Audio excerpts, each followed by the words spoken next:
Abot-abot ang pagsusori ng motoristang nakabangga ng 3 residente at sasakyan kahapon.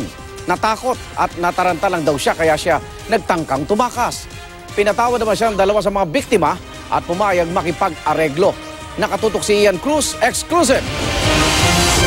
Maga at may pasapa sa muka si Isabelo Cruz III, ang driver ng kotse na nakabangga raw ng mga tao sa sasakyan kaya kinuyog sa Barangay Del Monte nitong Lunes. Nagsorry si Cruz sa lahat ng mga naperwisyo. Matinding takot daw ang naramdaman niya nang makasagi ng side mirror sa Quezon Avenue. Pagbabaraw kasi niya noon ng sasakyan upang makipag-ayos. Kita ko pong bubunot siya, bumalik ako sa kotse, pinarurot ko niya sa sasakyan. Hindi ko naman alam na habulin na rin pala niya ako. Naghabulan po kami dalawa.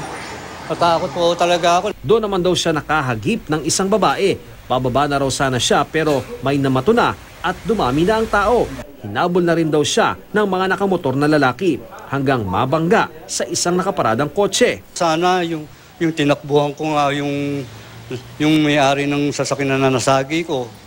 Dahil di nyo lang alam yung tunay na pangyayari. Sinaktan nyo ako, pinagbababato nyo ako, parang napakasama akong tao sa inyo eh.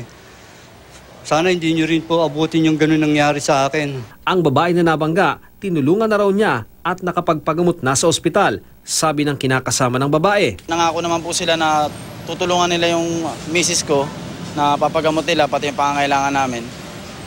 Hindi na lang po siguro kami magsasampa ng kaso. Ang may-ari ng kotseng nabangga, nakipag-ayos na rin kay Cruz. Hindi ko rin maintindihan kung paano nangyari yon sa kanya.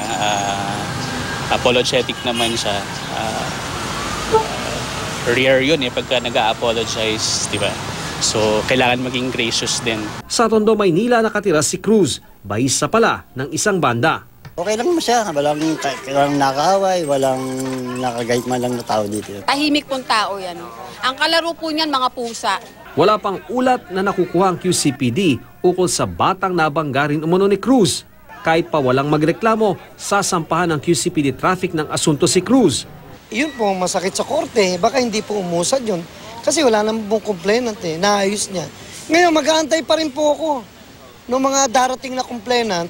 Handa naman daw si Cruz na harapin sakaling may magreklamo. Ian Cruz, Nakatutok, 24 Oras.